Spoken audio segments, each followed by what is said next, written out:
उन्हाळ्यात उष्णतेचा त्रास कमी करण्यासाठी आपल्याला काहीतरी थंड प्यावेसे वाटते। यामध्ये जर आपण फ्रूट ॲड केले तर ते कधीही चांगले। म्हणूनच आज मी तुमच्यासाठी बनाना आणि ॲपलची स्मूदी घेऊन आलेली आहे।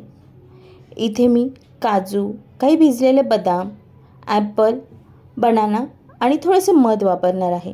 आपण यात शुगर वापरणार नाही, त्यामुळे आपला हा हेल्दी ज्यूस होणार आहे। इथे मी मिक्सरमध्ये हे सगळे पदार्थ ॲड करून घेत आहे।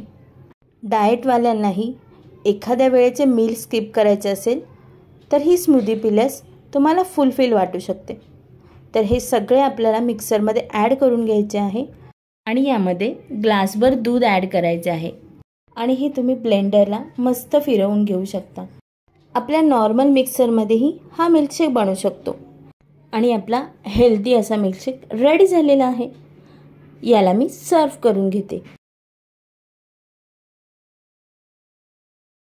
वरून थोडेसे अर्धा चमचा मध।